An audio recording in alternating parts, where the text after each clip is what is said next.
இப்போ யாரோ ஒருத்தவங்க வந்து நீங்க என்ன பண்றீங்க அப்படின்னு கேட்டா என்ன சொல்லுவீங்க? ஐயோ வேணாம், சும்மா சொல்லு.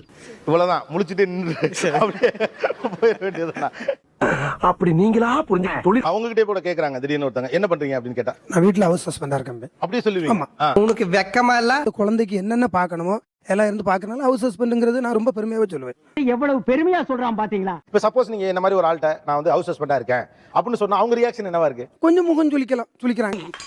சரி விடு. உங்ககிட்ட உங்க கணவர் என்ன பண்றாங்கன்னு கேட்டா நீங்க என்ன சொல்லுவீங்க? இல்ல வீட்டை பாத்துக்கிறாரு. ஜெனரலா நம்ம அதை தான் யூஸ் பண்ணுவோம்.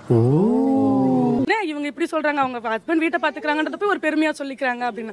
பட் எங்க வீட்டோட சிச்சுவேஷன் எங்களுக்கு தான் தெரியும். சும்மா இதெல்லாம் சின்ன வயசுல எனக்கு குக்கிங் ரொம்ப இன்ட்ரெஸ்ட்.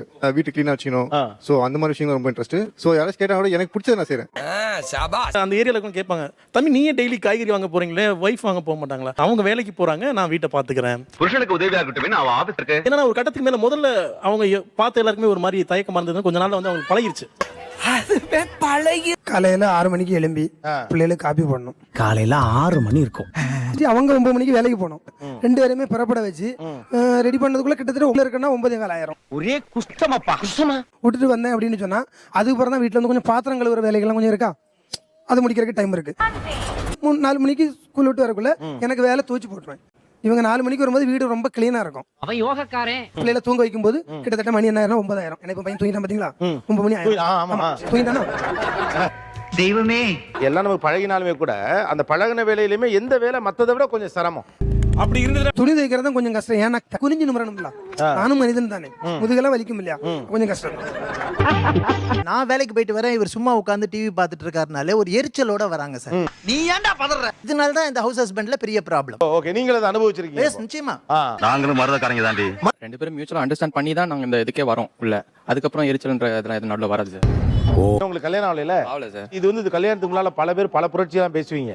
கல்யாணத்துக்கு அப்புறம் வாழ்க்கை மாறிடும். சரி, வெளியில வேலை பார்த்துட்டு வர நீங்க உட்காந்து டிவி பார்த்துட்டீங்களான்னு கேட்பாரு. ஆன பொறுத்த கேட்கற மாதிரி இப்ப ஒரு பெண் கேட்கற அவ்வளவுதானே. ஒரு ஹவுஸ் ஹஸ்பண்டா இருந்தா அதை ஏத்துக்க வேண்டியதானே. ஆம்பளை கழகு வந்து சம்பாதனை தான். இவங்க வந்து அப்படியே புரட்சி புதுமை அப்படி இப்படின்னு பேசுறாங்க. அதெல்லாம் சும்மா சார். அப்படிலாம் இல்ல சார். அதெல்லாம் அப்பெல்லாம் சார் வாழ்க்கை ஓடணும் சார். வாழ்க்கை ஓடணும். யார் சம்பாதிச்சானா சார்? வாழ்க்கைக்கு தேவை பணம். நீங்க வந்து சும்மா வாதத்துக்காக பேசலாம் சார். இல்லம்மா, நீங்க யதார்த்தத்துக்கு வாங்க.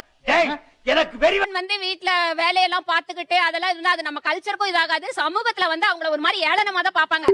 பொண்ணுங்க வந்து வேலைக்கு போகலாம், சப்போர்ட் பண்ணலாம்னு சொல்றவங்க பசங்களும் வேலையை விட்டுட்டு நமக்கு சப்போர்ட் பண்ணலாம் ஏன் சொல்ல மாட்டேங்கிறீங்க? நான் எங்க அம்மா இந்த வேலையெல்லாம் செஞ்சதை பார்த்து தான் வளர்ந்தேன். நான் இன்னைக்கு வேலைக்கு போலையா? ஐயோ பதிலுக்கு. நான் எங்க அம்மா வேலை பாக்குறத பார்த்து வளர்ந்தேன். எங்க அப்பா மாதிரி நான் வேலைக்கு போலையா? அதே மாதிரி எங்க அப்பா வேலை பாக்குறத பார்த்து வளர்றதுனால நான் ஒன்னும் மோசம் போயிட மாட்டேன்னு சொல்றாங்க.